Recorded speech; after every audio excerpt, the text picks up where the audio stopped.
There's nothing quite like the pain of losing someone you were supposed to protect. For 10 long years, that's exactly what has haunted Terrance Givens every single day. This former detective from Oregon has spent a decade searching for answers to his younger brother's murder. After losing his wife and being forced to raise his teenage daughter alone, the unsolved case became his obsession. He walks the same beach where his brother's body was found, hoping the ocean will give him what the police never could. Then, one stormy morning, he finds something wedged between the rocks. A weathered wooden box that's been hidden beneath the waves for years. Inside are his brother's missing journal, a bloodied weapon, and photographs that reveal who really killed his brother. The evidence points to someone Terrance trusted with his life. Someone who betrayed everything they stood for. As he reads through the journal, the truth hits him so hard that this tough former cop breaks down and cries. But what secret was so dangerous that it had to be buried at the bottom of the ocean? Before we jump back in, tell us where you're tuning in from. And if this story touches you, make sure you're subscribed, because tomorrow I've saved something extra special for you. The salt air carried memories as thick as fog along the Oregon coastline, and Terrance Givens breathed them in like a man drowning in his own past. At 49, his weathered hands bore the calluses of a carpenter and the scars of a detective, though he'd been neither for longer than he cared to remember. These days, he was just a father trying to hold together what remained of a family that had been systematically torn apart by tragedy and time. His modest home sat 3 blocks from the shore, a 2-bedroom cottage with blue shutters that Helen had painted the summer before she got sick. The paint was peeling now, curling at the edges like old photographs, but Terrance couldn't bring himself to scrape it away. Some things deserved to fade naturally, he told himself, though he knew it was just another way of avoiding the decisions that required him to move forward. In what used to be Helen's sewing room, Terrance had built his office, a generous term for the cramped space filled with filing cabinets, a desk that had seen better decades, and a computer that wheezed like an old dog every time he turned it on. Above the desk, mounted in a shadow box with black velvet backing, sat his detective's badge. Shield number 2847, Portland Police Bureau. He'd earned it 22 years ago, lost it 10 years later, and now it watched over him like a disappointed parent. The irony wasn't lost on him that he'd become a private investigator after leaving the force. It was like being a musician who could only play in empty rooms. All the skill, none of the resources, and a fraction of the respect. But it paid enough to keep food on the table and Zara in decent clothes, even if it meant chasing cheating husbands and insurance fraud instead of real crimes like the one that had destroyed his life. "Dad, you're burning the eggs again."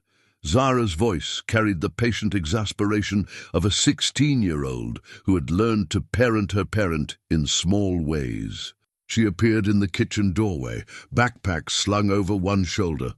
Her dark hair pulled back in a ponytail that reminded him painfully of Helen at that age. Terrance blinked, realizing he'd been standing at the stove, lost in thought, while the scrambled eggs transformed into something resembling yellow rubber. "Sorry, sweetheart. Guess my mind was somewhere else?" It usually is. There was no malice in her words, just the resigned acceptance of someone who had watched her father retreat into himself year after year. She moved past him to pour orange juice, her movements efficient and careful. Zara had learned early not to rely on others for the small things. "How's the chemistry project coming along?" he asked, scraping the ruined eggs into the garbage. "Toast would have to be enough for breakfast. Finished it last week. Today's the presentation." She glanced at him with those dark eyes that saw too much. "You forgot again, didn't you?" He had. The realization hit him like a physical blow, another small failure in a long line of them. "Zara, It's okay, Dad, really." She squeezed his arm, and the forgiveness in that gesture made his chest tight. "Mr. Rodriguez said he might stop by the house later anyway. Something about my college application essay. Mr. Rodriguez, Zara's chemistry teacher and unofficial guidance counselor, one of the few people who still treated the Givens family with something resembling normalcy. Terrance appreciated the man's patience, even if it highlighted his own shortcomings as a father. That's good. The essay's important. Terrance poured coffee into a travel mug, grateful for something to do with his hands. What's it about? Overcoming adversity. Zara's smile was small and sad. Seems like I've got plenty of material. Before he could respond, she was out the door, leaving him alone with the burnt smell and the weight of her words. Overcoming adversity. At 16, she shouldn't have enough material to fill a paragraph, let alone a college essay. But Zara had buried her mother, watched her father self-destruct, and learned to navigate the world with the cautious wisdom of someone much older.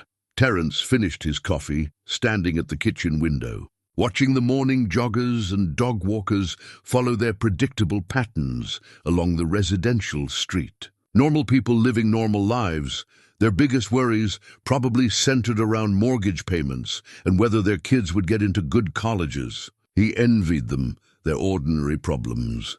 The drive to his office took him past the lighthouse that marked the northern edge of Beacon Bay, a town that had grown up around fishing and tourism, but now survived mostly on nostalgia and stubborn residents who refused to move somewhere cheaper.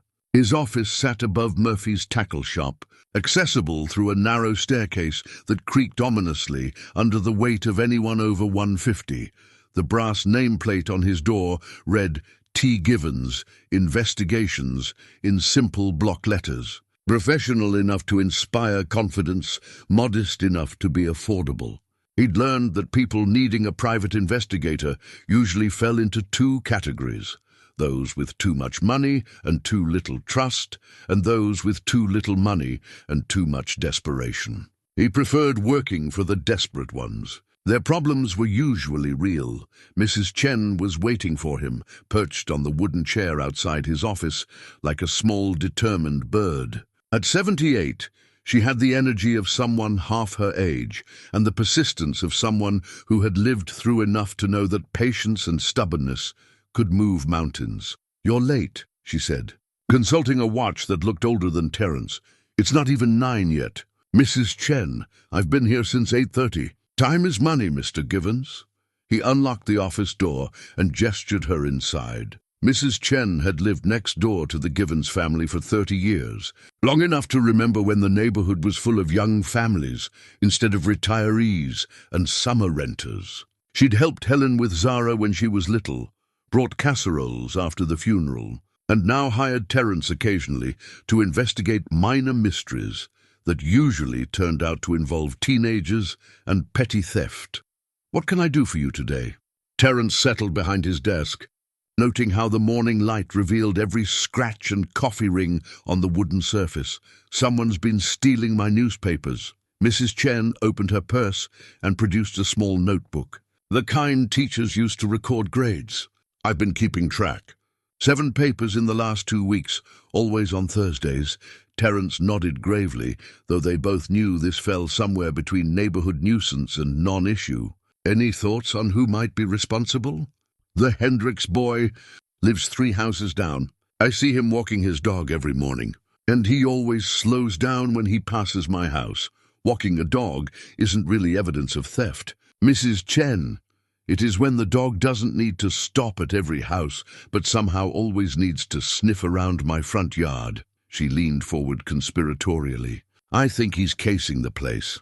Terrance pulled out a legal pad and made notes, partly for show, and partly because Mrs. Chen deserved to be taken seriously. In a world that had largely forgotten about elderly widows living alone, small courtesies mattered.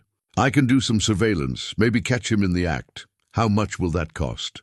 "For you, nothing. Consider it a neighborly favor." Mrs. Chen's expression softened slightly. "You're a good man, Terrance Givens. Your brother would be proud." The mention of Donovan hit him like it always did, unexpected and sharp, even after all these years. Mrs. Chen had known Donovan too, had watched both brothers grow up, had attended Donovan's funeral and held Terrance's hand while he cried over the grave. "Thank you, Mrs. Chen. That means a lot." After she left, Terrance sat in the quiet office and let himself remember. Donovan had been 5 years younger, which should have made him the protected one, not the protector. But Donovan had possessed an innate sense of right and wrong that made him fearless in ways that terrified Terrance. Even as a kid, Donovan would step between bullies and their victims, would stand up to adults when they were being unfair, would take the blame for things he hadn't done if it meant protecting someone else. It was that same sense of justice that had led him to become a cop, and ultimately to his death. The official report stated that Officer Donovan Givens had been found beaten to death near the Rocky Cove at Miller's Point, approximately 2 miles south of Beacon Bay.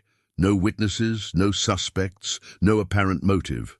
The investigation had been thorough but fruitless, eventually relegated to the cold case files, where it gathered dust and bureaucratic indifference. Terrance had worked the case obsessively, even after being told to step back due to his personal involvement. He'd followed every lead, interviewed every potential witness, and alienated enough colleagues and supervisors to effectively end his career. The department had been patient at first.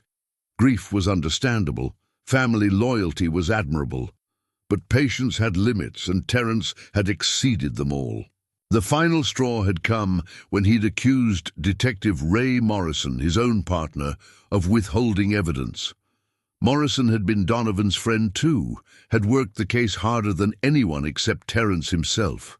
The accusation had been unfair, born of frustration and desperation rather than facts. Morrison had forgiven him, even helped arrange the quiet resignation that saved Terrance's pension, but the damage to their friendship had been irreparable. Now Terrance walked the beach where his brother had died, searching for answers that seemed to recede like the tide. He'd been doing it for 10 years, through rain and shine, through the long months of Helen's illness and the longer months of grief that followed.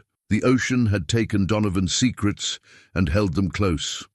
But Terrance kept returning with the stubborn faith of a man who had nothing left to lose. This morning felt different somehow, charged with possibility in a way that made his skin prickle.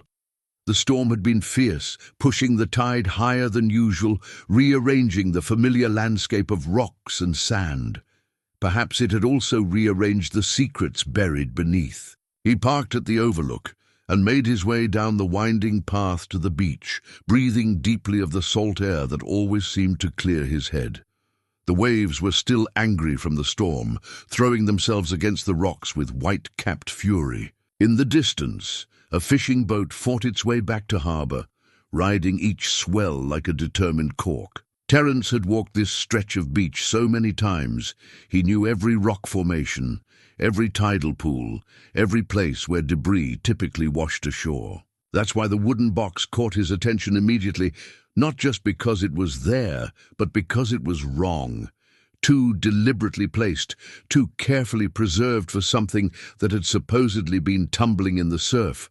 The box was about the size of a small suitcase, made from what looked like cedar or redwood, with brass hinges that had turned green with age. Barnacles clustered around the corners like small volcanic islands, and seaweed draped across the top like ribbons on a gift that had been waiting too long to be opened. Terrance approached slowly, his detective instincts warring with his desperation. Evidence should be preserved, the scene documented, proper procedures followed.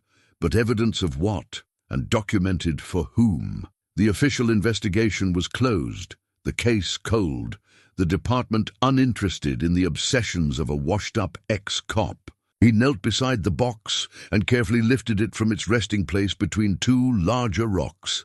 It was heavier than expected, substantial in a way that suggested contents rather than empty wood. The lid was secured with a simple latch that had corroded but still functioned. Inside, wrapped in oiled canvas and plastic sheeting, were the answers he'd been seeking for 10 years.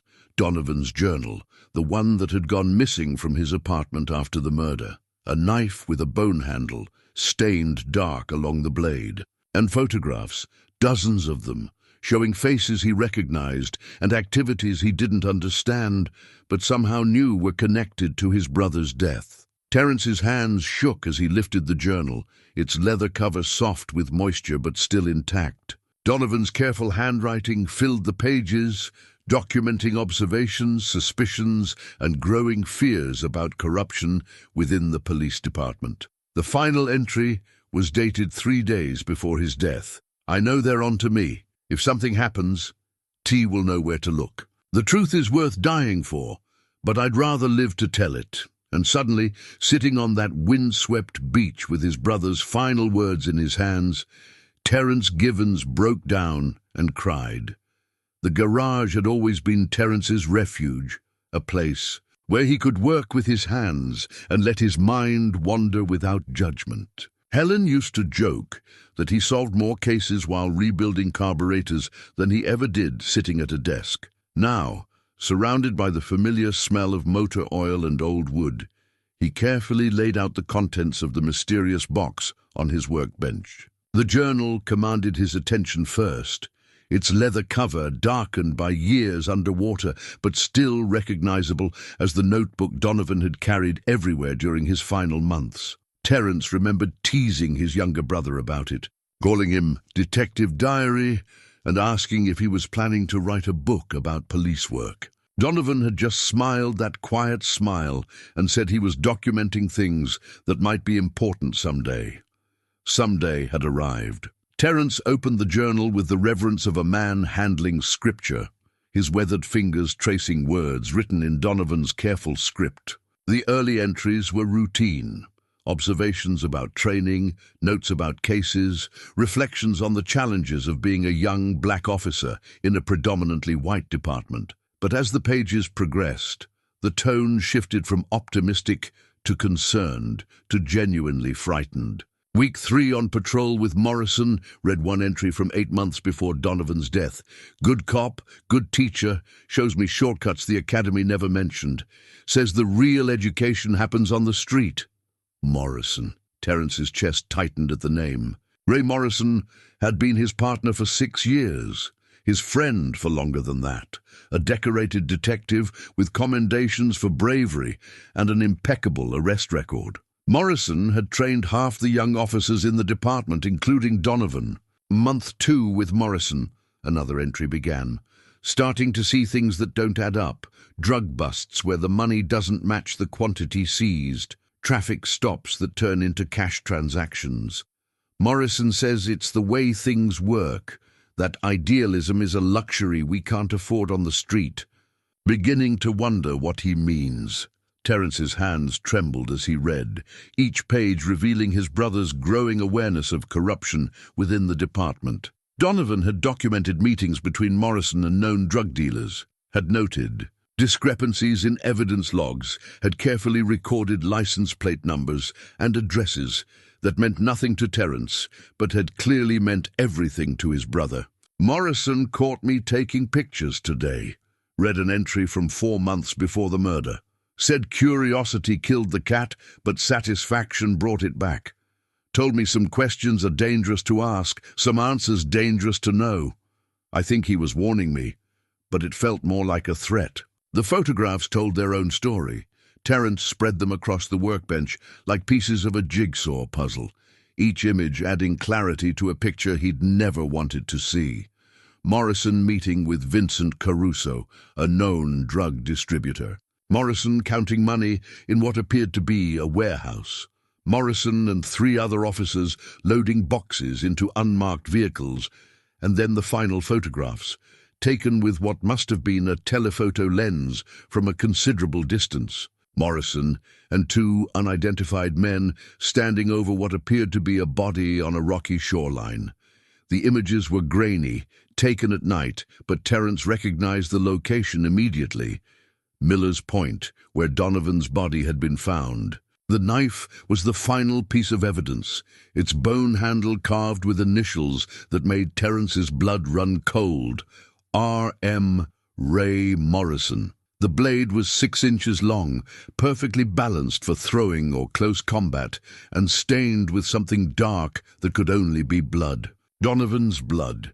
Terrance sank onto his workbench stool, the weight of discovery crushing him like a physical force. For 10 years he'd searched for his brother's killer, never imagining that the answer had been walking beside him all those years ago. Morrison had been at Donovan's funeral, had comforted Terrance in his grief, had helped with the investigation that was designed to fail from the beginning. The betrayal cut deeper than the loss itself. Donovan had trusted Morrison, had looked up to him as a mentor and father figure, and Morrison had used that trust to lure him to his death, to silence the one honest cop who threatened to expose the corruption that had infected the department like cancer. "Dad! What are you doing out here?" Zara's voice startled him back to the present.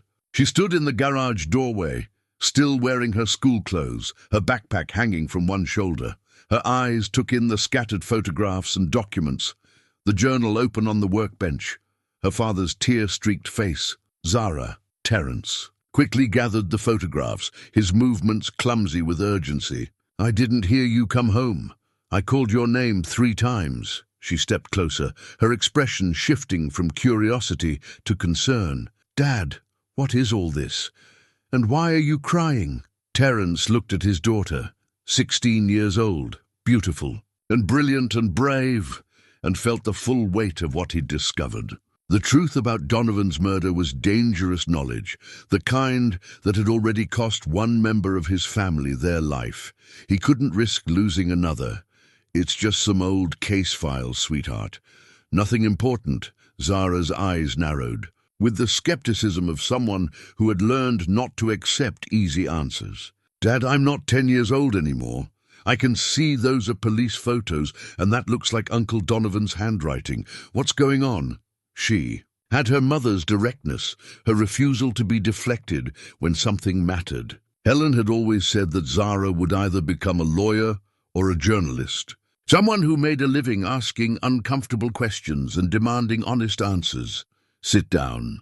"Zara." Terrance gestured to an old chair he kept in the garage for occasions when he needed to think through problems. "We need to talk." She sat, her posture straight and alert, her hands folded in her lap with the careful control of someone preparing for bad news. Terrance recognized the gesture. It was exactly how Helen used to prepare herself for difficult conversations. "You know your Uncle Donovan was murdered when you were 6, Terrance began carefully. "You know the case was never solved, and you know I've never stopped looking for answers. I know you blame yourself for not protecting him," Zara said quietly. "I know it's why you quit the police force and why you spend every morning walking that beach. I know it's why you and Mom used to argue late at night when you thought I was asleep." The accuracy of her observations hit him like a slap. He'd thought he'd been protecting her from the worst of his obsession, but children saw everything, understood more than adults gave them credit for. "Today, I found something," he continued. "Evidence that's been hidden for 10 years. Evidence that could finally give us answers about what happened to Donovan. That's good, isn't it?" But her voice carried uncertainty, as if she sensed the complexity beneath his words. "It's complicated, sweetheart. The evidence points to someone I trusted, someone who was supposed to be on our side. And pursuing this could be dangerous." Zara leaned forward, her dark eyes intense with the same fierce curiosity that had defined her uncle. "Dangerous how?" Terrance considered lying, considered protecting her with partial truths and comfortable evasions. But Zara deserved better than that. She'd already lost too much to other people's secrets.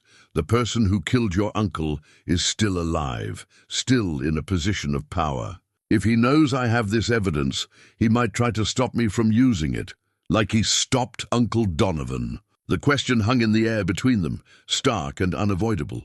Terrance nodded slowly, unable to find words for the fear that had been growing in his chest since he'd opened that wooden box. Zara was quiet for a long moment, processing information with the careful deliberation she'd inherited from both parents.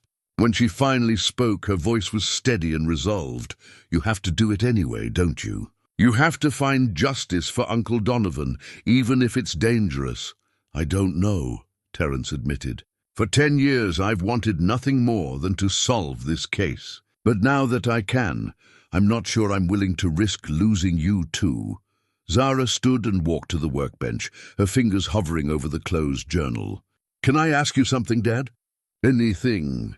If someone murdered me, and you had evidence that could bring them to justice, would you want Uncle Donovan to ignore it to keep himself safe?" The question was devastating in its simplicity. Terrance looked at his daughter, so young, so wise, so much like her mother, and knew she'd just given him the answer he'd been seeking. "No," he said quietly. "I'd want him to fight. Then you know what you have to do." Zara squeezed his shoulder, a gesture of support that reminded him painfully of Helen. "But, Dad—" "Whatever you decide, please don't try to protect me by lying about it. I'm stronger than you think, and I'd rather face the truth with you than live in ignorance alone." After she went inside to start her homework, Terrance sat in the garage and carefully read through Donovan's journal again, this time paying attention to names, dates, and patterns. His brother had been building a case against Morrison and his crew, documenting their activities with the methodical precision of a good detective. But Donovan had made one crucial mistake. He'd trusted the wrong person with his suspicions. The final entry mentioned showing his evidence to someone he thought would help, someone he believed shared his commitment to justice, someone who had used that trust to arrange his murder. Terrance closed the journal and looked at the photographs spread across his workbench. Somewhere in this evidence was the key to bringing down the man who had killed his brother and destroyed his family. But using that key would mean going up against Morrison, who was now a captain with the kind of connections and resources that could make problems disappear permanently. The garage door was open, and through it he could see the setting sun, painting the sky in shades of orange and red. Beautiful and peaceful, the kind of evening that made ordinary people grateful for ordinary lives. But Terrance Givens was no longer interested in ordinary. He had a case to solve, a brother to avenge, and a promise to keep. Whatever the cost. The business card had been sitting in Terrance's wallet for over a decade, its edges softened by time and wear. Detective Ray Morrison, Portland Police Bureau, printed in simple black letters with a phone number that had probably changed 3 times since. He'd kept it as a memento of their partnership, back when he'd believed that good cops looked out for each other, that justice was more than just a word carved into courthouse facades. Now the card felt like holding a snake. Terrance sat in his car across from the police station, watching the morning shift change through windows tinted against the Oregon drizzle. Morrison would be arriving soon. He'd always been punctual, one of those cops who treated the job like a sacred calling. The irony was bitter enough to taste. His phone buzzed with a text from Zara. "Dad, Mr. Rodriguez wants to schedule a meeting about my college applications. Are you free Thursday evening?" Always thinking ahead, always planning for a future that seemed increasingly uncertain. Terrance typed back a quick yes and tried not to think about what might happen to those college plans if Morrison discovered what he'd found. At 7:47 a.m., Morrison's black SUV pulled into the parking lot.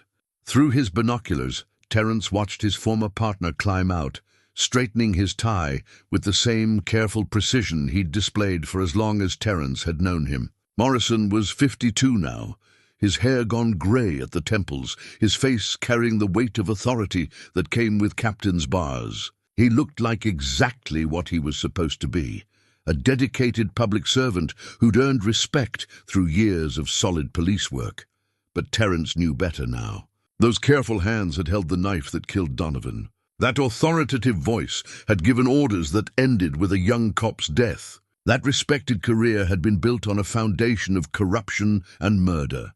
The next 3 hours were spent following Morrison through his daily routine, staying far enough back to avoid detection while close enough to document patterns. Morrison stopped at the same coffee shop every morning, picked up the same order, chatted with the same barista. He drove the same route to work, parked in the same reserved space, entered through the same side door. Predictable patterns that spoke to a man comfortable in his position, confident that his secrets were safe. Terrance made notes in a composition book, times, locations, potential vulnerabilities in Morrison's schedule. It felt strange to be conducting surveillance on someone he'd once trusted with his life. But then again, Everything about this situation fell outside the bounds of normal experience. His research into Morrison's finances proved more challenging but equally revealing. Public records showed a salary appropriate for a police captain, but property records told a different story. Morrison owned 3 rental properties in addition to his primary residence, had recently purchased a boat valued at over $80,000, and maintained investment accounts that suggested resources far beyond what any honest cop could accumulate. The money trail led to shell companies and offshore accounts, the kind of financial architecture that required professional help to construct and maintain. Morrison wasn't just taking bribes. He was running a sophisticated operation that funneled drug money through legitimate businesses and investment vehicles. Daddy always said, "Follow the money," Terrance muttered, remembering his father's advice about solving complex cases. Of course, if Donovan's journal was accurate, his father had been giving advice from personal experience. That evening, Terrance sat at his kitchen table with financial documents spread across the surface like pieces of a massive puzzle.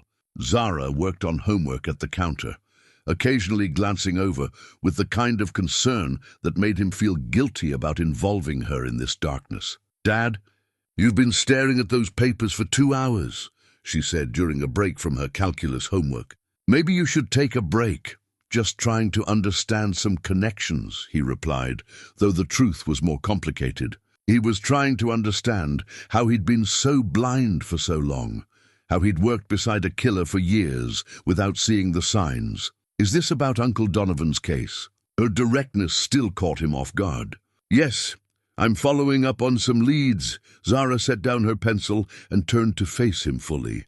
"Dad, can I ask you something about Uncle Donovan?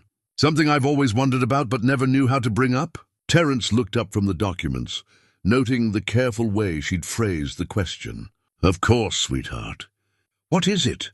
"Mom used to say that Uncle Donovan was the idealistic one, that he believed in justice the way other people believe in religion. But you were the practical one, the one who understood how the world really worked." She paused, choosing her words carefully.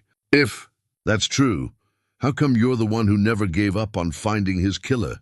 The question hit him like a physical blow, partly because it was so perceptive, and partly because he'd never considered it from that angle. "What do you mean?" "I mean, if Uncle Donovan was the idealist, shouldn't you have been the one to accept that some cases don't get solved, that sometimes bad people get away with things? But instead, you've spent 10 years refusing to let go." Terrance set down the document he'd been holding and really looked at his daughter. 16 years old, but wise beyond her years, shaped by loss and observation into someone who saw through pretense to the truth beneath. "I never thought about it that way," he admitted. "Maybe losing Donovan turned me into the idealist. Maybe some things are worth believing in, even when the world tells you to be practical. Or maybe you were always more like him than you realized," Zara suggested. "Maybe that's why his death hurt so much. It wasn't just losing a brother. It was losing the part of yourself that still believed good could win." Her insight was devastating in its accuracy. Terrance had spent years thinking about Donovan's murder in terms of justice and vengeance, but perhaps the real wound was deeper than that. Perhaps he'd been mourning not just his brother's death, but his own lost faith in the system he'd devoted his life to. Serving. "You're very wise for someone who's supposed to be worrying about prom dresses and college applications," he said. "I learned from the best."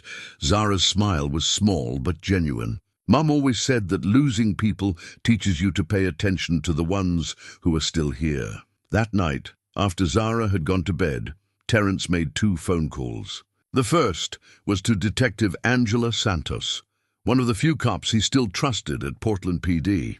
They'd worked together briefly before his resignation, and she'd always struck him as someone who took the job seriously without taking herself too seriously. "Terrance? Jesus, it's been, 5 years?"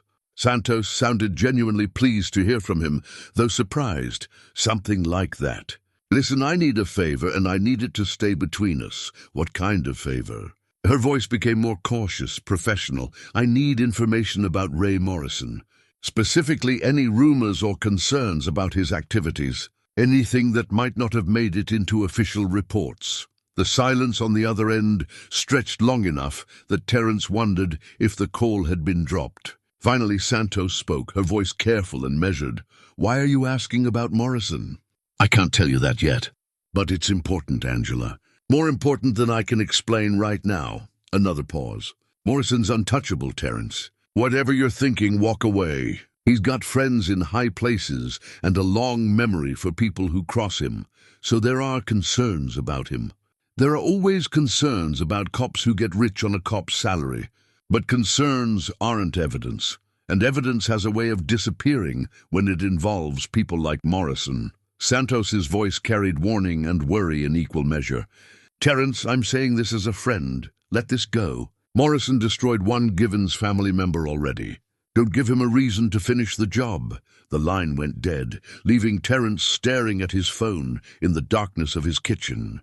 Santos hadn't denied Morrison's corruption. She'd warned him away from it, which was almost as good as confirmation.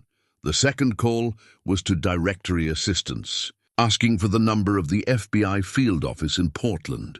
It was nearly midnight, but someone would be on duty, and what he had to say couldn't wait for business hours. When the duty agent answered, Terrance took a deep breath and made the commitment that would change everything. "This is Terrance Givens. I'm a former Portland police detective, and I have evidence of corruption within the department. Corruption that includes murder." Helen's wedding ring had never left Terrance's finger, not even during the months when grief made him want to strip away every reminder of what he'd lost. The simple gold band had become more than jewelry. It was a talisman, a reminder of promises made and kept, of love that endured beyond death. Now, as he twisted it nervously around his finger, it felt like armor against the conversation he knew was coming. Zara had been watching him for 3 days, her dark eyes tracking his movements with the focused intensity of someone conducting her own investigation. She'd noticed the late-night phone calls, the way he jumped when his cell phone rang, the careful way he checked the locks on doors and windows before going to bed. His daughter was too smart for her own good, and definitely too smart for his peace of mind. "Dad, we need to talk." She appeared in the doorway of his office, arms crossed, wearing the expression that meant she wouldn't be deflected or dismissed. Terrance looked up from the insurance fraud case he'd been pretending to work on, grateful for the excuse to stop staring at photographs of staged car accidents when his mind was occupied with murder and corruption. "What's on your mind, sweetheart?" "You?" Zara entered the office and closed the door behind her, a gesture that immediately elevated the conversation from casual to serious. "Something's changed since you found that box. You're scared, and you're trying to hide it from me, and I need to know why." The directness was pure Helen. No dancing around difficult topics, no accepting comfortable lies when truth was available. Terrance had loved that quality in his wife and feared it in his daughter, knowing it would lead her into complicated places where simple answers didn't exist. "I'm not scared," he began, but Zara held up a hand to stop him. "Dad, you've checked the locks on our doors 3 times every night since Tuesday. You answer your phone like you're expecting bad news. And yesterday, I saw you watching the street through the living room curtains for 20 minutes. She sat down in the chair across from his desk, her posture straight and determined. "I'm 16, not 6. I can handle whatever you're dealing with. But I can't handle being treated like I'm too fragile to know the truth." Terrance studied his daughter's face, seeing Helen's stubbornness in the set of her jaw and his own investigative instincts in the way she'd catalogued his behavior. She was right, about his fear, about his attempts to protect her, about her ability to handle difficult truths. "The evidence I found implicates someone dangerous," he said carefully. "Someone who killed your uncle to protect himself, and who might do the same to anyone else who threatens him. The police officer you mentioned. Your former partner, it wasn't a question." Zara had put the pieces together herself, probably days ago, and had been waiting for him to trust her with the confirmation. "Ray Morrison. We worked together for 6 years. He trained Donovan, mentored him, and then murdered him when Donovan discovered his involvement in a drug trafficking operation. Zara absorbed this information with the calm focus she brought to complex math problems, processing variables and calculating outcomes. Have you gone to the police? Some of them are involved. I don't know how many or how high up the corruption goes. I contacted the FBI instead. Good.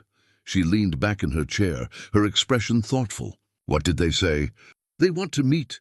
Tomorrow afternoon, actually. An agent named Linda Walsh, who specializes in police corruption cases. That's good, too. Zara was quiet for a moment, then leaned forward with the intensity that meant she was about to ask the question he'd been dreading. Dad, are we safe? The simple honesty of her concern made his chest tight. She wasn't asking for reassurance or empty promises. She was asking for an honest assessment of their situation from someone whose judgment she trusted. I don't know, he admitted. Morrison doesn't know I have the evidence yet, but that could change quickly. If he feels threatened, he might try to eliminate the threat, like he did with Uncle Donovan. Yes. Zara nodded slowly, accepting the reality without flinching. What do we do? The "we" in her question hit him like a physical blow. She wasn't asking to be protected or hidden away. She was asking to be included, to be part of whatever came next. I've been thinking about sending you to stay with your Aunt Patricia in Seattle until this is resolved.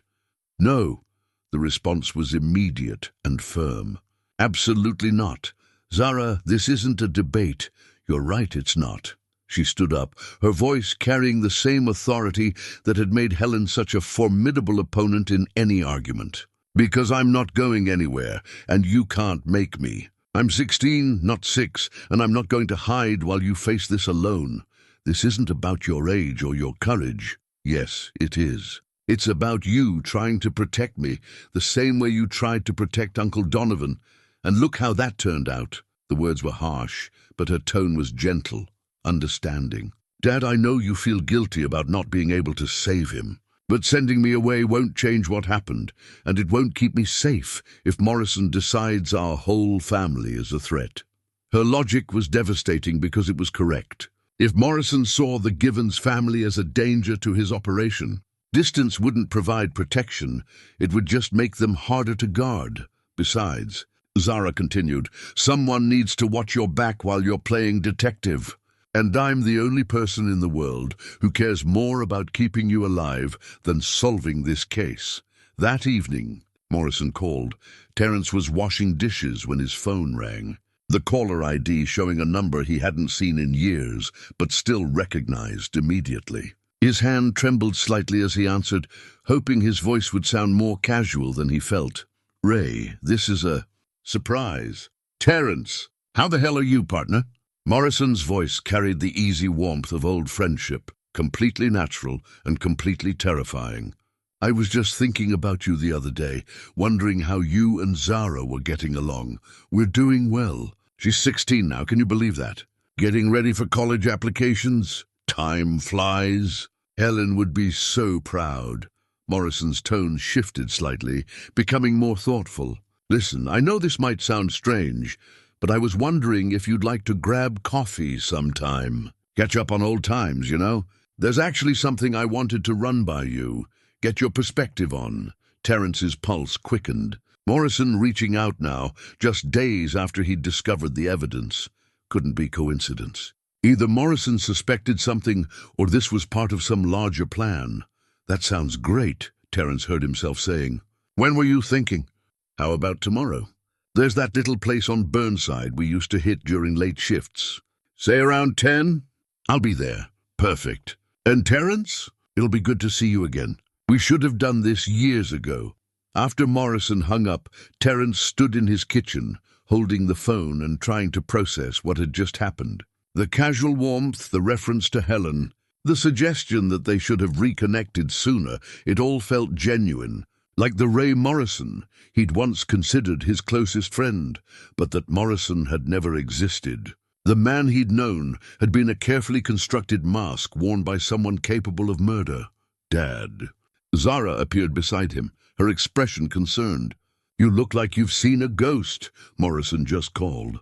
He wants to meet for coffee tomorrow. The man who killed Uncle Donovan wants to have coffee with you." Zara's voice was flat with disbelief. "That seems like a bad idea. It's a terrible idea. But it might also be an opportunity. For what? To find out what he knows, what he suspects, maybe to get him to reveal something that could help the FBI build their case." Zara stared at him for a long moment, then shook her head slowly. "Dad, promise me something." "What?" "Promise me you won't try to be a hero tomorrow. Uncle Donovan tried to be a hero, and it got him killed. Just meet with this man, listen to what he has to say, and come home to me. Leave the heroics to people who have backup." Terrance pulled his daughter into a hug, breathing in the familiar scent of her shampoo and feeling the solid reality of her presence. She was right, of course. Donovan had tried to be a hero, had believed that truth and justice would protect him from the consequences of his courage. But heroes, Terrance was learning, often died young and left behind broken families. "I promise," he said into her hair. "No heroics, just coffee and conversation." But even as he made the promise, he was already planning how to record the conversation, how to position himself for safety, how to get Morrison to reveal something incriminating. Because somewhere between finding that wooden box and holding his daughter in his kitchen, Terrance Givens had made a decision that would define the rest of his life. He was going to finish what his brother had started, whatever the cost. The encrypted flash drive had been waiting for him all along, sewn into the binding of Donovan's journal with the careful precision of someone who understood that evidence needed to survive, even if the person who gathered it didn't. Terrance discovered it purely by accident, running his fingers along the journal's spine while reading his brother's final entries for the dozenth time. The slight irregularity in the leather had seemed like normal wear until he pressed harder and felt something solid beneath. Working carefully with a razor blade, he'd opened the binding to reveal a micro SD card wrapped in plastic and electrical tape. Donovan had hidden it well enough that it could have remained undiscovered for decades, but carelessly enough that anyone who looked closely would eventually find it. His brother had been counting on him to look closely.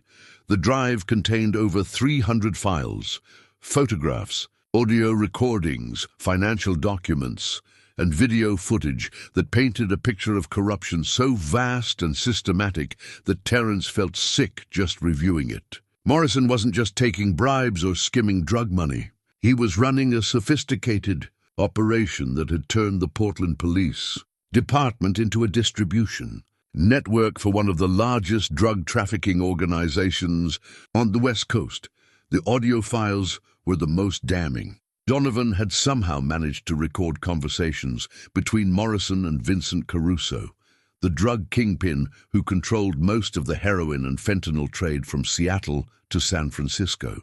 The recordings revealed not just corruption, but conspiracy.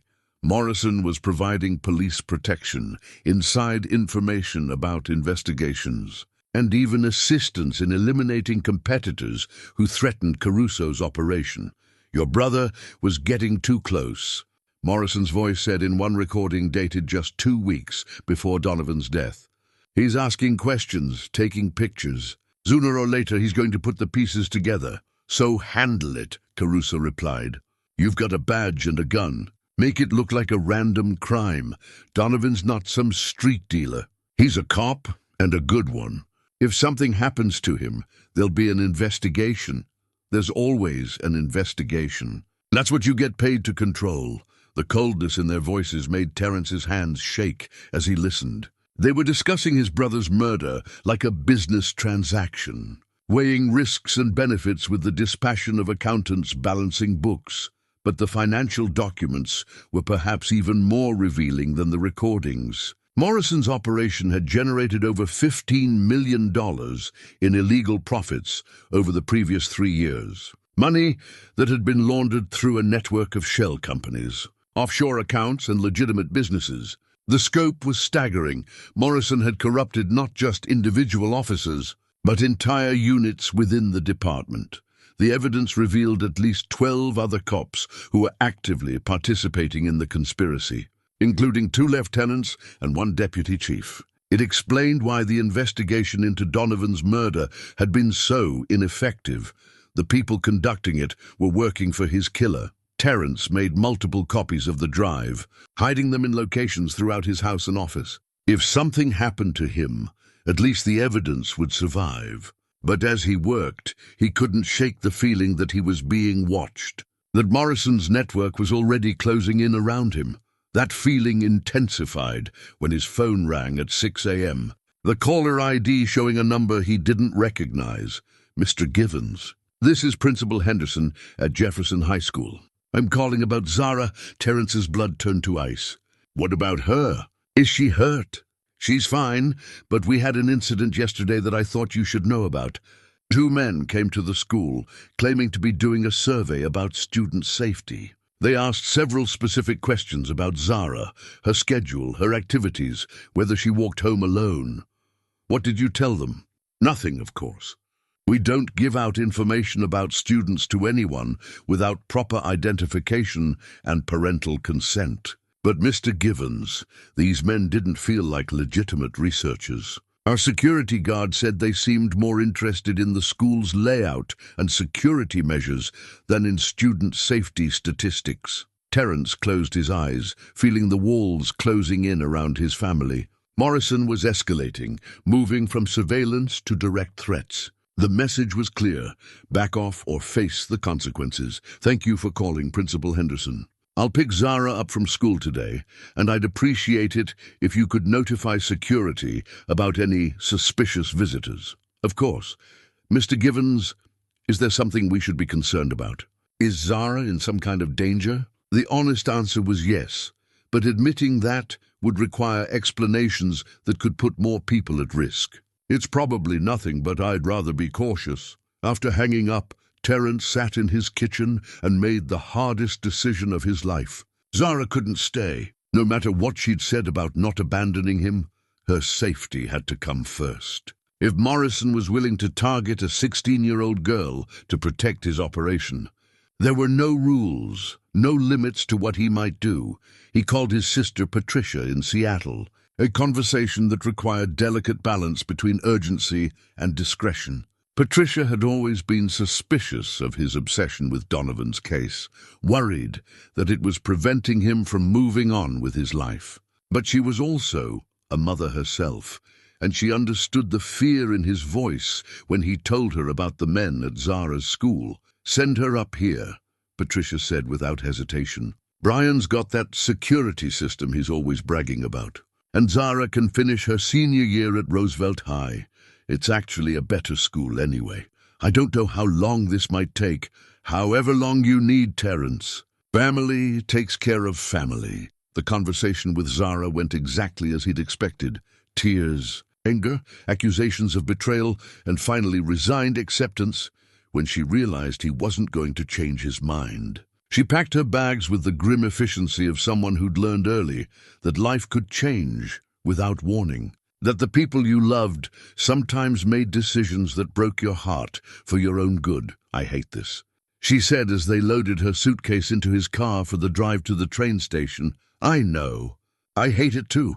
Promise me you'll be careful. Promise me you won't do anything stupid trying to be Uncle Donovan." The comparison stung because it was accurate. Donovan had been brave and idealistic and dead, and Terrance was walking down the same path that had led his brother to that rocky cove. "I promised to be smart about this. But Zara, I have to see it through. You understand that, don't you?" She looked at him with eyes that held too much wisdom for someone her age.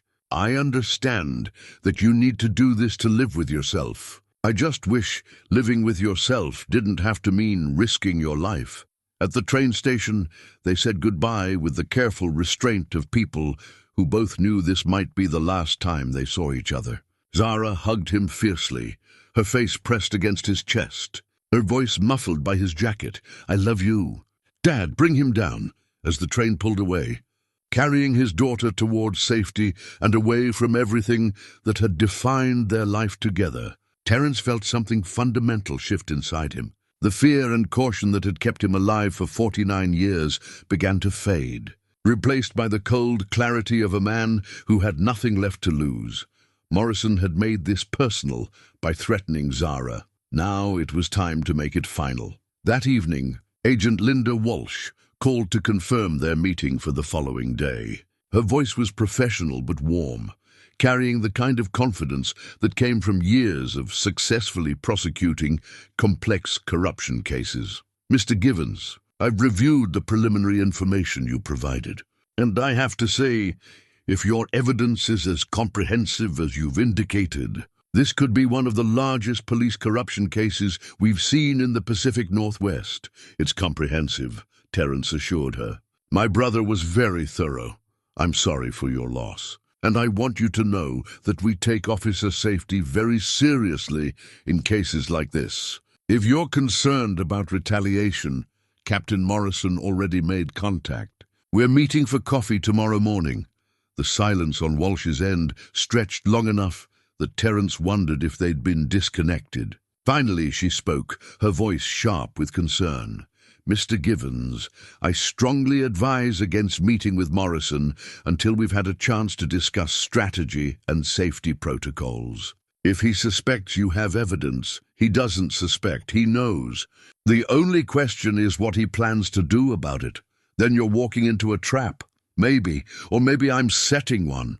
The burner phone felt foreign in Terrance's hand, a cheap piece of plastic that represented his transformation from legitimate investigator to underground operator. He'd bought it with cash from a convenience store in a part of town where security cameras were broken more often than they worked. Paid by a clerk who didn't look up from his magazine long enough to remember a face. This was what his life had become: careful paranoia and calculated deception.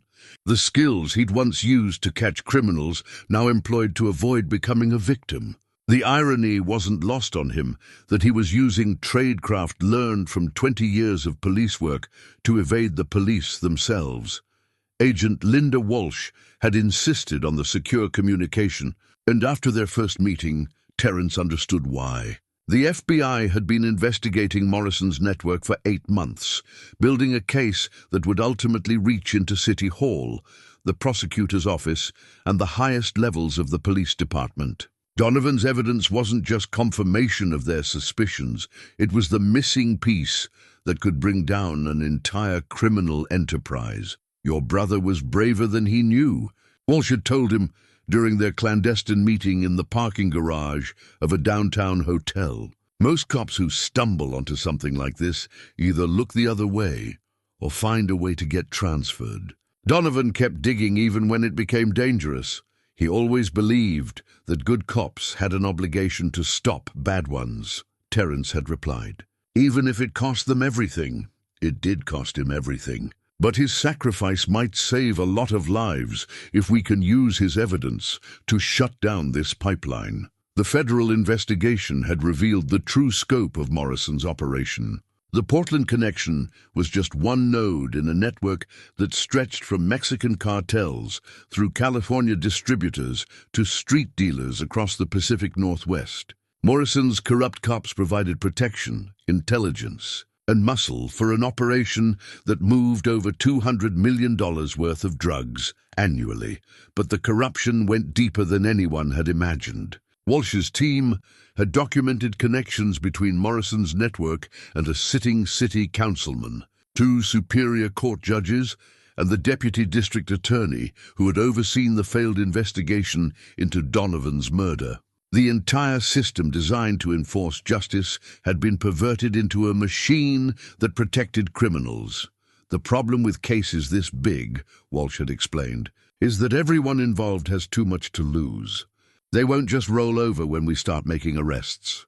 They'll fight back with everything they have. And they have considerable resources. That warning proved prophetic when Terrance's house was searched by Portland police officers while he was meeting with Walsh. His security system recorded the entire incident. 4 men in police uniforms conducting what appeared to be a legitimate search warrant execution. Except that no warrant existed, and the men's faces didn't match any officers in the PPB database. They'd been thorough, but not destructive, clearly looking for something specific rather than trying to intimidate through vandalism. Terrance's hidden cameras showed them focusing on his office, his computer, and the places where someone might logically hide evidence. They'd found nothing. He'd moved everything important to secure locations, but their presence sent a clear message. Morrison knew exactly what Terrance had, and he was running out of patience. The attempted car bombing came 2 days later, a crude device attached to the undercarriage of his Honda while it was parked outside his office. Only a malfunction in the timer prevented the explosion that would have killed him instantly when he turned the ignition key. The bomb squad detective who examined the device told him privately that it bore the hallmarks of military ordnance, the kind of thing someone with combat experience might improvise. Whoever built this knew what they were doing, the detective said. You're lucky the mercury switch failed, because this had enough C4 to vaporize your car and most of the block. Terrance stared at the twisted metal and plastic that had nearly ended his life, feeling a cold rage settle into his bones. Morrison wasn't just trying to silence him, he was trying to erase him completely, to remove any trace that Terrance Givens had ever existed. That night, he called Zara from the burner phone. A conversation that lasted less than 3 minutes, but conveyed everything that mattered. Dad, why are you calling from this number? My regular phone might not be secure. Are you safe? Is Patricia taking good care of you? I'm fine. Aunt Patricia's treating me like visiting royalty, and my cousin Jake is helping me navigate the social dynamics of a new school. Her voice was steady, but he could hear the underlying worry.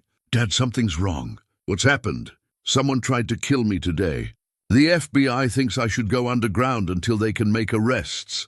The silence stretched long enough that Terrance worried the connection had been lost. When Zara finally spoke, her voice was small and frightened in a way that made his chest ache.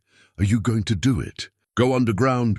I don't have much choice. Staying visible means staying alive becomes a full-time job, and I can't build a case while I'm running for my life. But if you disappear, how will I know you're okay? How will I know if something happens to you? The question highlighted the cruel irony of his situation. Protecting his daughter meant cutting himself off from her, ensuring her safety by accepting that he might never see her again.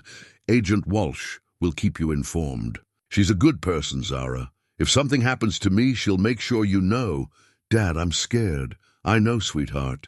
I'm scared too, but I'm also angry.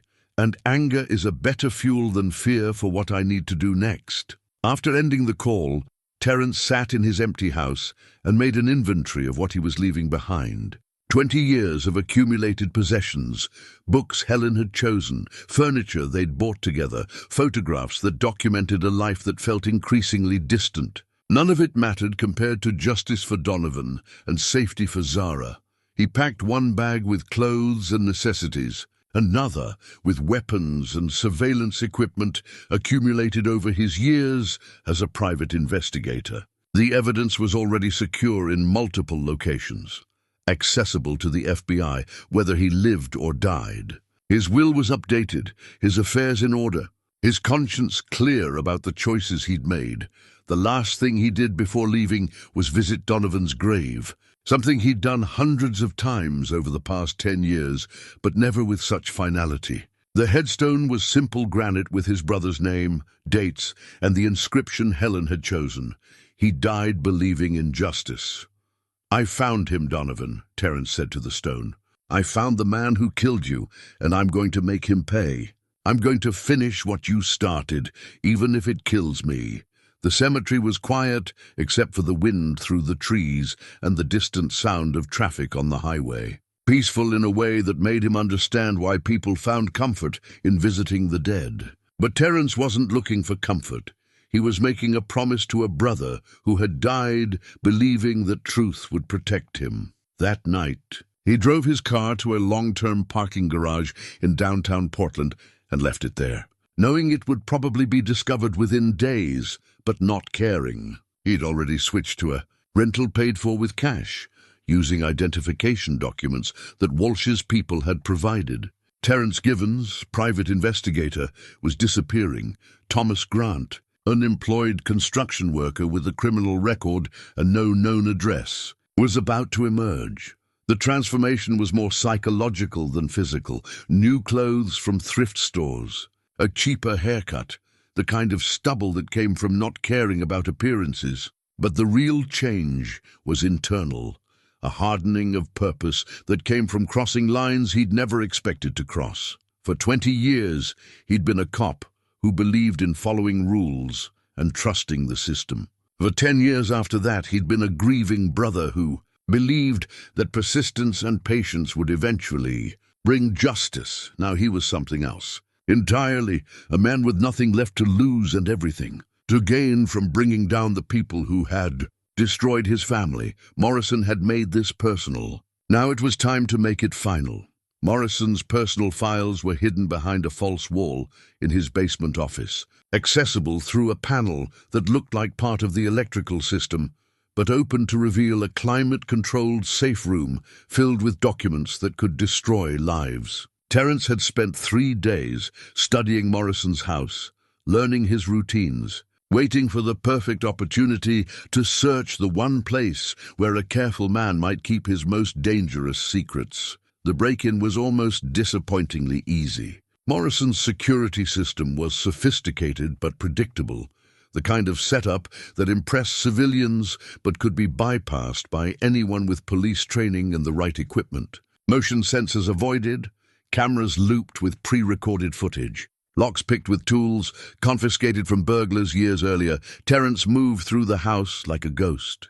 Driven by desperation and guided by skills he'd hoped never to use this way. The basement office looked like something from a spy movie. Walls lined with filing cabinets and multiple computer monitors displaying what appeared to be surveillance feeds from around the city. But it was the contents of the hidden safe room that made Terrance's blood run cold.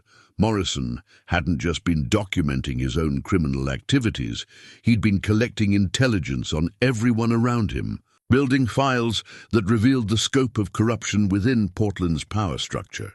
Judges, prosecutors, city council members, even the mayor, all of them compromised, all of them trapped in Morrison's web of blackmail and shared guilt. But it was the file labeled Givens Family History that stopped Terrance's heart. The documents inside painted a picture he'd never imagined, revealing connections that went back decades before Donovan's murder.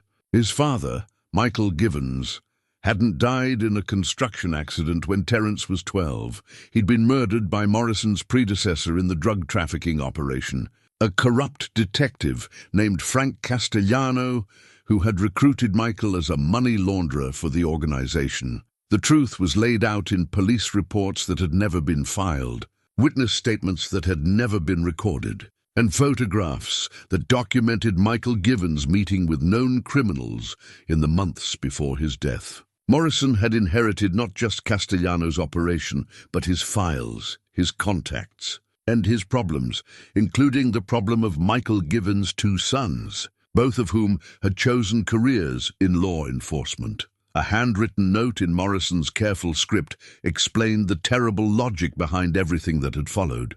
Donovan's getting too close to the truth about his father. If he discovers Michael was dirty, he'll start looking at everyone who worked with Michael, including me. Can't risk exposure of the entire operation for one idealistic rookie. We'll handle it quietly, make it look random. But there was more. A second note, dated after Donovan's murder, revealed Morrison's twisted rationalization for his actions. Terrance doesn't know about his father's involvement. Killing Donovan was necessary to protect the family honor, to prevent Terrance from learning that his father died because he was a criminal. Some secrets are worth preserving even at the cost of truth. Terrance sat in Morrison's basement office, surrounded by evidence of betrayal so deep it redefined everything he'd believed about his life, and finally understood the full scope of the tragedy that had consumed his family. Morrison hadn't just killed Donovan to protect a drug operation. He'd killed him to preserve the myth of Michael Givens' integrity, believing that ignorance was preferable to painful truth. The irony was devastating. Morrison, in his warped conception of loyalty, had thought he was protecting the Givens family by murdering its most honest member. He'd convinced himself that Terrance was better off believing his father was a hero and his brother's killer was unknown than learning that both deaths were connected to family involvement in organized crime. Financial records revealed that Morrison had been sending anonymous payments to Helen during her cancer treatment. Money he'd claimed came from a police benevolent fund, but actually came from drug profits. Even Morrison's assistance after Donovan's death had been tainted by guilt and blood money, but perhaps the most damning document was a letter Morrison had written, but never sent, addressed to Terrance and dated just 6 months earlier. "Partner, I know you'll never forgive me if you learn the truth, but I need you to understand that everything I did was to protect you and your family. Your father made choices that put all of you at risk, and Donovan was going to expose those choices in a way that would have destroyed not just his memory, but your future. I took that burden on myself because I loved your family like my own. Someday, maybe you'll understand that some lies are more merciful than truth." Terrance read the letter 3 times, each reading deepening his understanding of Morrison's psychological complexity. The man who had killed his brother genuinely believed he'd been performing an act of love, protecting the family from knowledge that would have shattered their world. But Morrison had been wrong about everything that mattered. He'd underestimated Terrance's capacity to handle difficult truths, his willingness to accept his father's flaws without losing his sense of purpose. He'd assumed that family honor mattered more than justice, that comfortable lies were preferable to painful truth.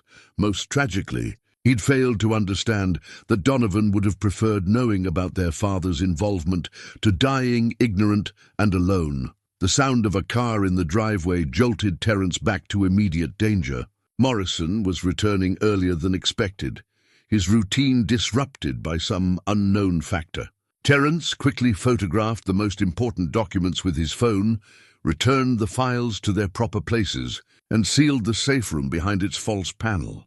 But as he made his way toward the basement exit, he realized escape wasn't possible. Morrison's voice carried from the kitchen above, along with at least 2 other men. They were discussing security protocols and search patterns. Apparently, Terrance's disappearance had triggered a manhunt that was now focused on his known associates and former locations. "He's got to be staying somewhere," Morrison was saying. "Ex-cops don't just vanish without resources and contacts. Check every safe house, every informant, every friend who might help him." "What about the daughter?" asked an unfamiliar voice. "She's in Seattle under surveillance but not detained. If Givens tries to contact her, we'll know immediately." Terrance felt cold rage settle over him as he realized Morrison was using Zara as bait, counting on paternal instinct to flush him out of hiding. The man who had murdered his brother and corrupted his father's memory was now threatening his daughter, completing a circle of destruction that had defined the Givens family for decades.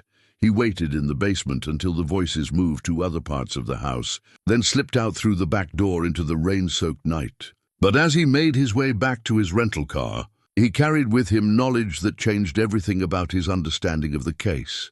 Morrison wasn't just a corrupt cop who had killed to protect his operation. He was a man trapped by his own twisted conception of loyalty, a criminal who genuinely believed his crimes were acts of love. The corruption that had destroyed. The Givens family hadn't begun with Donovan's murder. It had started decades earlier with Michael Givens' recruitment into Castellanos' money laundering operation, and Morrison, inheriting that legacy, had spent 20 years trying to protect Terrance from truths he thought were too painful to bear. The revelation didn't excuse Morrison's crimes or justify Donovan's murder, but it explained the psychological framework that had made such betrayal possible. The way good intentions could be perverted into evil actions when filtered through fear and misguided love. Terrance drove through the empty streets of Portland, processing information that redefined his entire life story. His father hadn't been the hero he'd believed, but neither had he been a willing criminal. The evidence suggested that Michael Givens had been coerced into cooperation, threatened with harm to his family if he refused to launder money for Castellanos' operation. His death had come when he'd tried to withdraw from the criminal enterprise, when the burden of his double life had become too heavy to bear. Castellano had killed him to prevent him from becoming a liability, and Morrison had inherited that murder, along with the rest of the operation.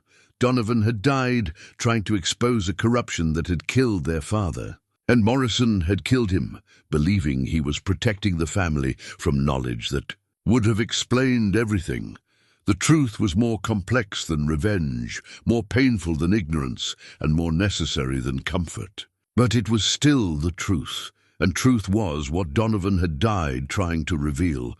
Now it was Terrance's responsibility to finish what his brother had started, to expose the corruption that had destroyed 2 generations of the Givens family, and to ensure that Morrison's twisted conception of protection finally came to an end, even if it meant destroying the myth of his father's integrity and accepting that his family's tragedy had roots deeper than he'd ever imagined. The police academy graduation photo had been taken 28 years earlier, on a bright spring morning when the future seemed full of infinite possibility.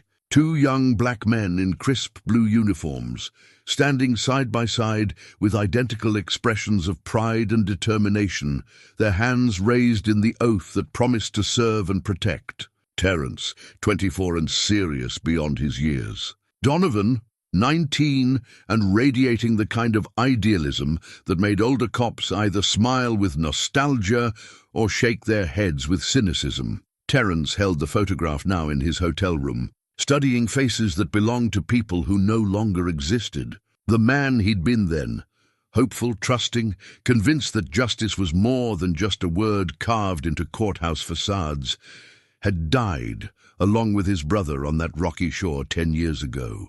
What remained was harder, colder, shaped by loss and betrayal into something that could survive in a world where good intentions were vulnerabilities to be exploited. The FBI raid on Morrison's network had begun at 4 a.m. Simultaneous arrests coordinated across 3 states to prevent communication between conspirators. Agent Walsh had called to update him as the operation unfolded. 12 corrupt police officers in custody. 3 judges arrested at their homes. A city councilman found trying to destroy documents in his office fireplace. The scope of the corruption exceeded even their worst estimates, but Morrison himself had vanished. He disappeared sometime between midnight and dawn, Walsh explained during their encrypted phone call. His house is empty, his official vehicles are accounted for, but his personal car is missing. We've got airports and border crossings covered, but he's got a 12-hour head start and probably resources we don't know about. Terrance wasn't surprised. Morrison was too careful, too experienced to be caught off guard by a federal investigation. He would have had escape plans, safe houses, untraceable funds hidden away for exactly this contingency. A corrupt cop who had survived 30 years in law enforcement without serious scrutiny didn't make amateur mistakes when his world finally collapsed. He'll run, Terrance said, clean up loose ends, and disappear to somewhere without extradition treaties. That's what our profilers think too. But there's one loose end that concerns us more than the others, Zara. Your daughter represents the only witness who could potentially identify Morrison's associates, the only person who might have overheard something that could lead us to his escape route. From his perspective, eliminating that threat might be worth the risk of exposure. The words hit Terrance like a physical blow. He'd sent Zara to Seattle believing distance would provide protection, but distance meant nothing to a man with Morrison's resources and desperation. If Morrison saw her as a threat to his freedom, geography wouldn't save her. I'd need to get to Seattle, Terrance said. We've already dispatched a protection detail. Agent Stevens and her team are in place around your sister's house, and local FBI has been briefed on the situation. Your daughter is as safe as we can make her. That's not enough. Morrison knows how federal protection works. He's probably studied our protocols for years. If he wants to get to Zara, he'll find a way. Walsh was quiet for a moment, and Terrance could hear the weight of command in her silence. She was balancing risks, calculating odds, trying to protect both a civilian and an investigation that could bring down one of the largest corruption networks in the Pacific Northwest. "There's something else," she said finally. "We intercepted communications that suggest Morrison isn't planning to run immediately. He's trying to retrieve something first, something he considers essential to his escape plan." "What kind of something?" "We don't know, but the intercepts mention Miller's Point specifically. The same location where your brother's body was found." Terrance felt his pulse quicken. Miller's Point wasn't just where Donovan had died. It was where this entire nightmare had begun, where Morrison had crossed the line from corrupt cop to murderer. If he was returning there now, it meant he'd hidden something at the scene that was worth risking capture to retrieve. "He's going back to finish something," Terrance realized. "Something he started 10 years ago. That's our assessment too. We're setting up surveillance on the location, but it's difficult terrain to cover effectively.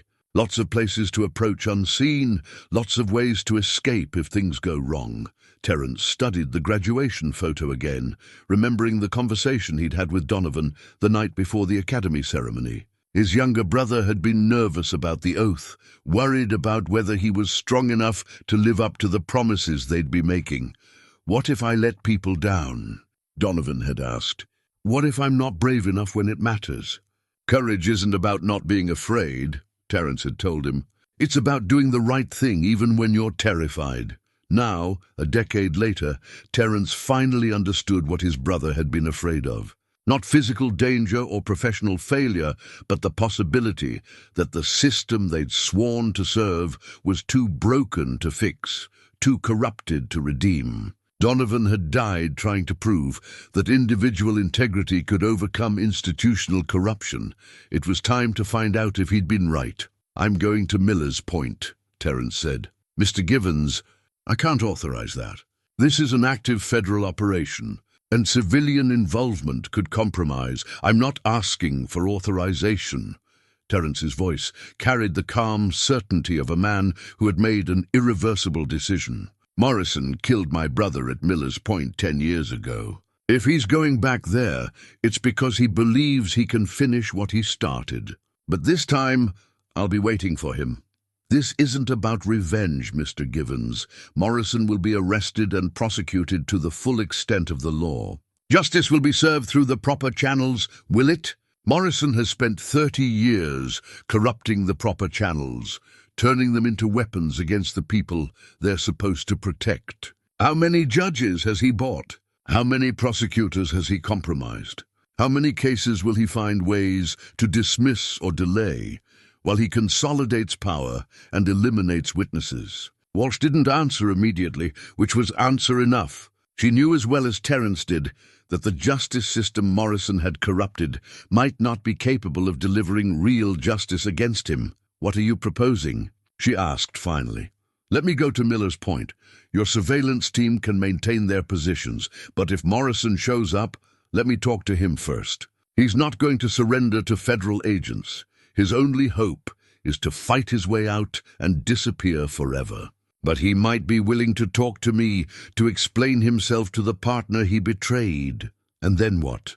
Then maybe we both get what we need. You get Morrison in custody, and I get answers to questions that have been eating at me for 10 years. Mr. Givens, if Morrison is desperate enough to return to Miller's Point, he's desperate enough to kill anyone who gets in his way, including you."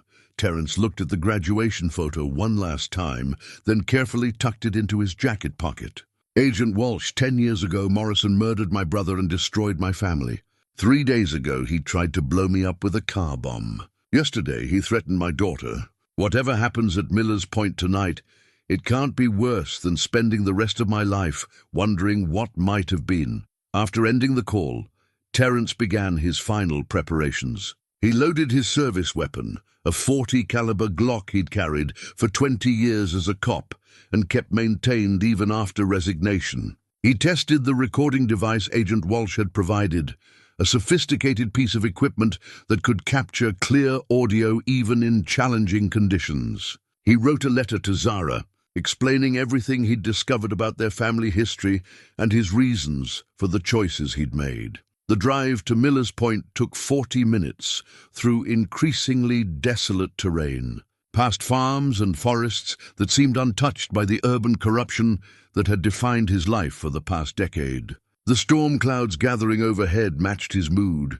dark, heavy with the promise of violence, charged with electricity that made the air itself feel dangerous. Miller's Point sat at the end of a winding road that descended from highway, level to a rocky shoreline where the Pacific Ocean threw itself against ancient stone with relentless fury. It was a place where people came to think, to fish, to escape the complications of modern life. It was also, apparently, where corrupt cops came to commit murder and hide evidence. Terrance parked his rental car in the small gravel lot and walked down the path that led to the beach where Donovan's body had been found. The tide was coming in, just as it had been 10 years ago, waves growing larger and more aggressive as they approached the shore. In the distance, he could see the lights of FBI surveillance positions, discreet but visible to someone who knew what to look for. He found a position behind a large piece of driftwood that provided both cover and a clear view of the path down from the parking area. Then he settled in to wait, his hand resting on the grip of his weapon, his mind focused on the conversation he'd been preparing for 10 years. Morrison would come. Terrance was certain of that, as certain as he'd ever been of anything. Whatever the corrupt captain had hidden at Miller's Point was important enough to risk everything to retrieve. And when he arrived, Terrance would finally get the answers that had eluded him for a decade. The only question was whether either of them would survive the conversation that followed. Donovan's badge caught the last rays of sunset as Morrison pulled it from his jacket pocket, the gold shield reflecting light like a broken promise. Shield number 2891, Portland Police Bureau, issued to Officer Donovan Michael Givens on a spring morning when the world still made sense. Morrison had kept it for 10 years, a twisted memento of the night he'd crossed a line that couldn't be uncrossed. "I always meant to give this back to you," Morrison said, his voice carrying across the rocky shore with the weight of confession. But somehow, the right moment never came. Terrance rose from his position behind the driftwood, his own weapon drawn, but pointed at the ground, the recording device in his pocket capturing every word. Morrison stood 30 feet away, at the edge of the tide pool where Donovan's body had been found, flanked by 2 men in tactical gear who looked more like mercenaries than police officers. "The right moment would have been 10 years ago," Terrance replied, stepping into the open.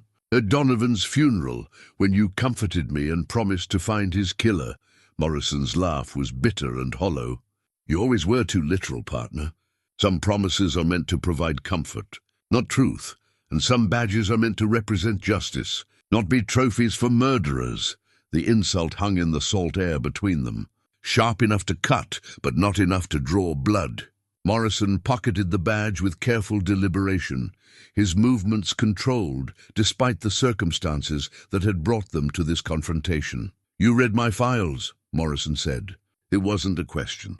You know about your father now, about the choices he made and the prices he paid. I know you killed him too, just like you killed Donovan." "No." Morrison's voice carried genuine pain, the first emotion Terrance had heard that seemed real. "I never touched your father. That was Castellano's work before my time. I inherited Michael's death along with everything else when I took over the operation. But you could have told me the truth. You could have explained what really happened, instead of letting me spend 30 years thinking he died in an accident." Morrison stepped closer, his boots crunching on the wet gravel, his backup maintaining their positions but remaining alert for any sign of federal intervention. "And what would that truth have given you? Would knowing that your father was a money launderer have made you a better man? Would understanding that he died because he tried to go straight have brought you peace? It would have given me the chance to make my own choices instead of living a lie, like Donovan's choice to investigate corruption, like his choice to gather evidence against people who had the power to destroy him." Morrison's voice rose with the wind off the ocean. "I watched your brother walking down the same path that killed your father, and I tried to warn him. I tried to protect him the way I couldn't protect Michael. By murdering him, by ending a problem before it destroyed your entire family. Morrison's jaw tightened with conviction that still seemed genuine after all these years. Donovan was going to expose everything. Your father's involvement, my operation, the entire network that kept this city functioning. Do you know what would have happened to you if that came out? To your career, your reputation, your family's future. Terrance felt the full weight of Morrison's twisted logic. The way he'd convinced himself that murder was an act of love, that destroying evidence was the same as protecting people. You killed my brother to save me from embarrassment? I killed your brother to save you from destruction. Morrison's mask finally slipped, revealing the desperate rationalization that had sustained him for a decade. The Givens family name meant something in this community. Your father built a reputation as an honest working man, even if the truth was more complicated. Donovan was going to tear that down, expose Michael as a criminal and drag all of you into the spotlight as the family of a dirty cop. And you thought that justified murder. I thought it justified protecting the people I cared about from knowledge that would have poisoned the rest of their lives. Morrison's voice became quieter, more reflective. Helen never knew about your father's involvement. She died believing she'd married a good man who died in an industrial accident. Would learning the truth have made her cancer treatment easier? Would it have helped her sleep better during those final months? The mention of Helen hit Terrance like a physical blow, partly because it revealed how deeply Morrison had inserted himself into their family's private pain. You don't get to use my wife's memory to justify what you did. I'm not justifying anything. Morrison spread his hands, the gesture looking strangely vulnerable despite his tactical backup. I'm explaining it. There's a difference between justification and explanation, partner. One asks for forgiveness, the other just asks for understanding. I understand plenty. I understand that you're a killer who convinced himself he was a protector. I understand that you destroyed my family to save your operation. And I understand that you've been planning to kill me too, just like you killed Donovan when he got too close to the truth. Morrison shook his head slowly, his expression genuinely sorrowful. I never wanted to hurt you, Terrance. Even now, even with everything that's happened, I'm hoping we can find a way to resolve this that doesn't end with more death. The only way this ends without more death is if you surrender. Drop your weapons, tell your men to stand down, and come with me to face justice for what you've done, and spend the rest of my life in federal prison, while the real criminals, the ones who corrupted your father, who built this network, who profit from the misery of thousands, continue operating. No, partner, I won't be anyone's scapegoat. Morrison's hand moved toward his weapon, and Terrance saw the moment when negotiation ended and violence became inevitable. The two backup officers shifted their positions, preparing for a confrontation that would end with blood on the rocks where Donovan had died. But before anyone could draw their weapon, Morrison pulled something else from his jacket, a small detonator with a red button that gleamed like an accusation in the fading light. Did you really think I'd come here without insurance? Morrison asked, his thumb hovering over the trigger. There's enough C4 hidden in these rocks to turn this entire cove into a crater. If I can't walk away from this, none of us will. The recording device felt like salvation against Terrance's ribs, its tiny microphone capturing every word of Morrison's confession for the federal agents positioned in the darkness beyond the cove. Technology that would ensure justice, even if Morrison's thumb found that red button. Evidence that would survive, even if the men who had gathered it didn't. You're recording this, Morrison said, reading something in Terrance's expression that gave away the surveillance. Smart, always were the careful one, even when we were partners. The FBI is listening to every word you say, Ray. They have teams positioned around the entire area. Even if you trigger that explosive, you won't escape. You'll just die knowing you murdered more innocent people. Morrison's smile was sad and knowing. Nobody here is innocent, partner. Not you, not me, certainly not the federal agents who've been tracking this operation for months without understanding what they're really dealing with. What's that supposed to mean? It means this corruption goes deeper than Portland, deeper than Oregon. Deeper than the FBI wants to admit? Morrison shifted his position slightly, the detonator steady in his hand, but his posture suggesting a man who wanted to talk rather than die. The network that recruited your father has connections in Washington, in federal agencies, in places where the people investigating me today will be taking orders tomorrow. You're lying. Am I? How do you think I've survived 30 years in this business without getting caught?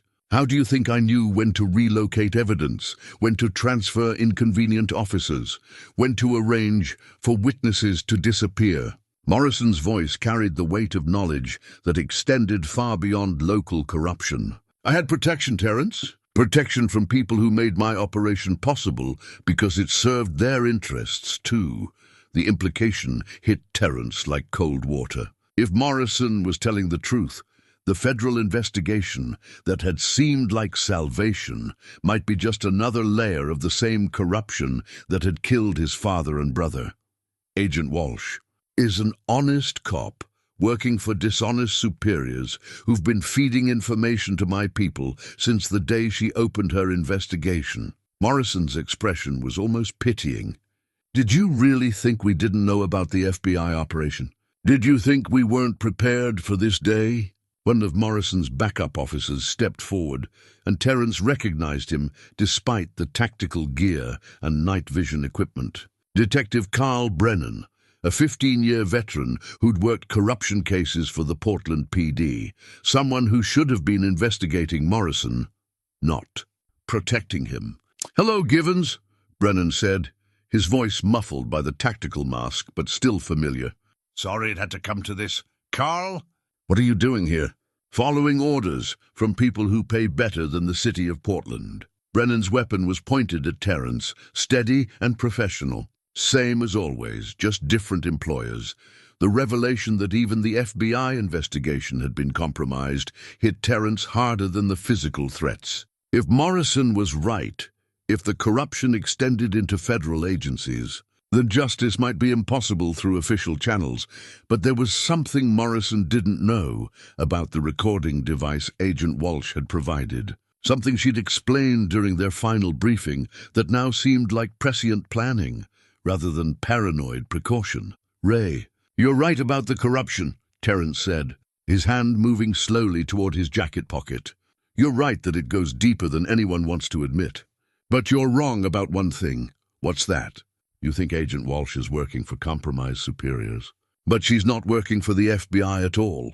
Terrance smiled grimly as Morrison's expression shifted from confidence to confusion. "She's working for the Inspector General's office, running a parallel investigation that nobody in the FBI knows about.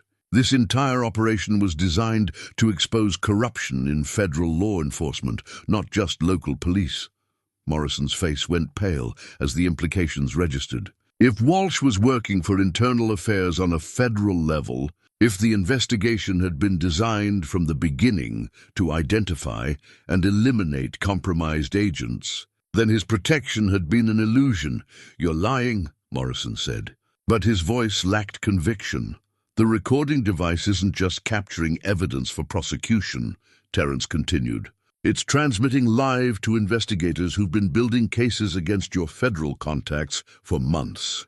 Every name you've mentioned, every connection you've revealed, they're all being documented by people your corrupt friends can't touch." Morrison's thumb twitched over the detonator, and for a moment, Terrance thought the conversation was about to end in violence and explosion.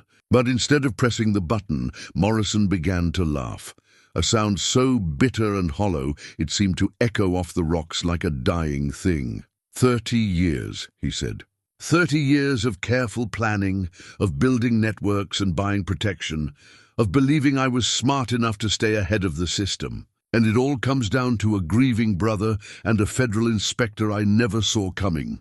It comes down to justice. Ray, the kind Donovan died trying to deliver. Morrison looked at the detonator in his hand, then at the badge in his pocket, then at Terrance, standing in the gathering darkness of the cove where everything had begun. "You know what the real tragedy is, partner?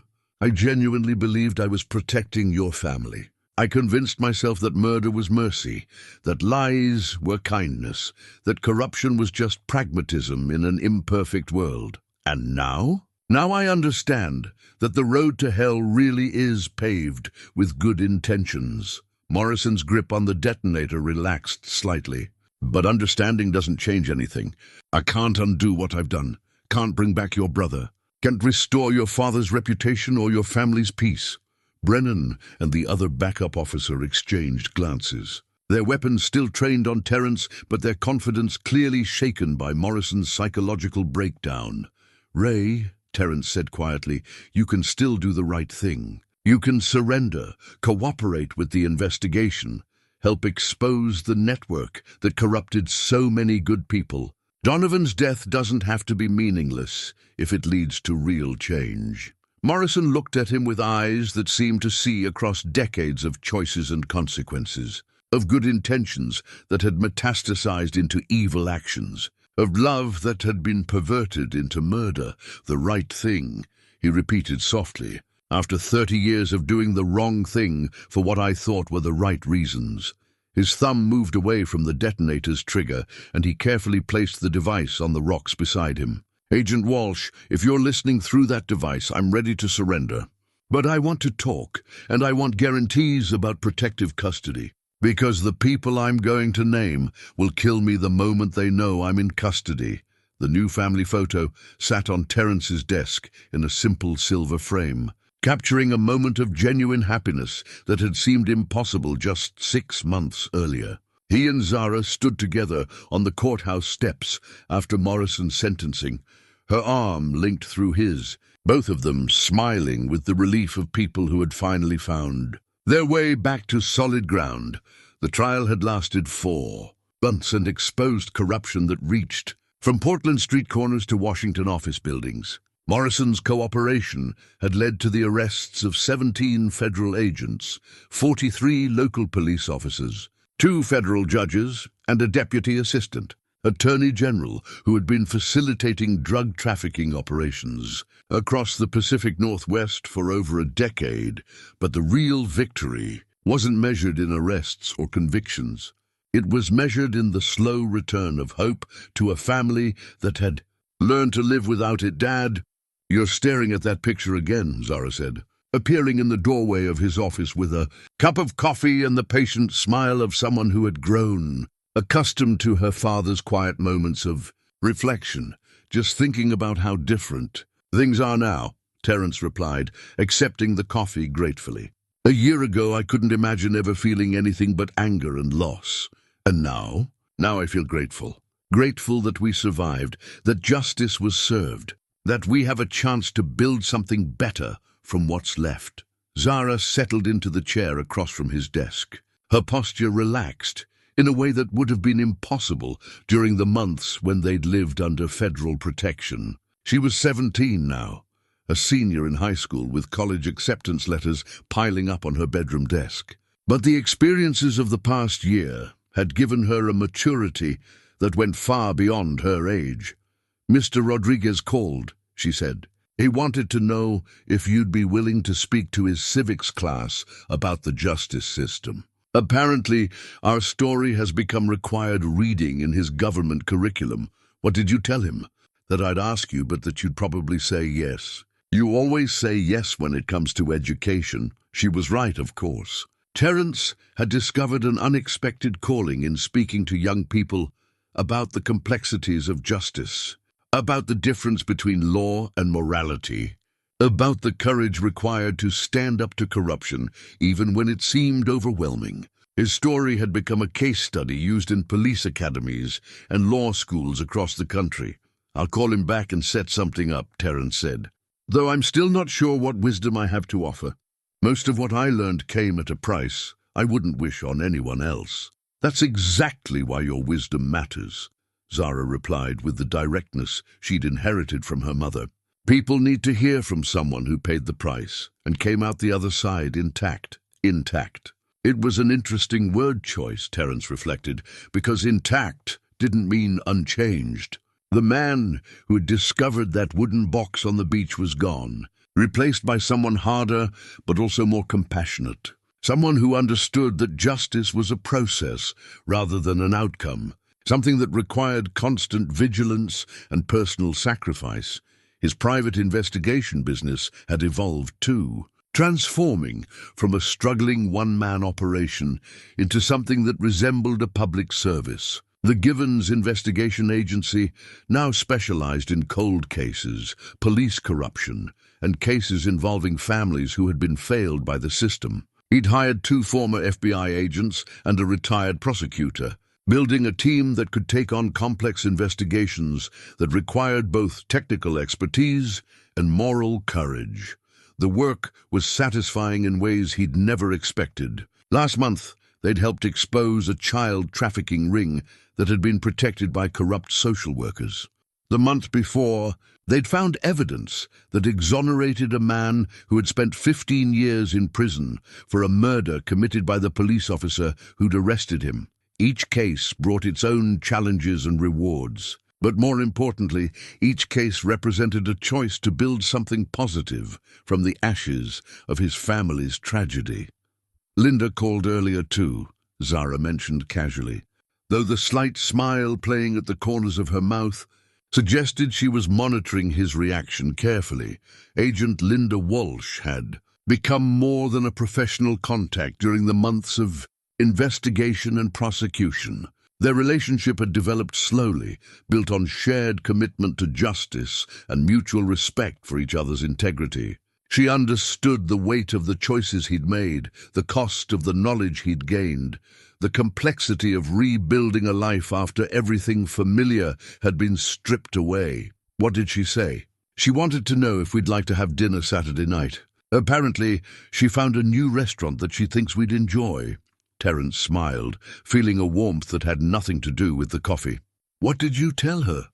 That I'd check with you, but that I thought it sounded nice. Dad, you know I like Linda, right? I think Mom would have liked her too. The mention of Helen no longer brought the sharp pain it once had. Time and healing had transformed the ache of loss into something softer, more bittersweet, a reminder of love that endured beyond death rather than a wound that refused to heal. I think Mum would have been happy that we found someone who makes us both feel safe and valued, Terrance agreed. She always said the greatest gift we could give her memory was to keep living fully. That evening, Terrance made his ritual visit to Donovan's grave, something he'd done every week for the past 6 months. But these visits were different now, less about seeking answers and more about sharing news, about keeping his brother informed of the justice that had finally been served and the family that was slowly healing. Morrison got life without parole, he said to the simple granite headstone. The entire network has been dismantled, and there are new protocols in place to prevent this kind of corruption from taking root again. Agent Walsh says it's the most comprehensive police reform in Oregon history. The cemetery was quiet, except for the distant sound of traffic and the rustle of wind through the trees. Peaceful in a way that suggested rest rather than abandonment, conclusion rather than ending. Zara's doing well, Terrance continued. She's been accepted to Stanford, Oregon, and 3 other excellent schools. She wants to study criminal justice, says she wants to build on what we started. I told her she should choose whatever makes her happy. But I think I know where her heart is leading her. He stood there for a few more minutes, letting the peace of the place settle over him like a blessing. Then he walked back to his car, back to his life, back to the work of building justice in a world that required constant vigilance to remain just.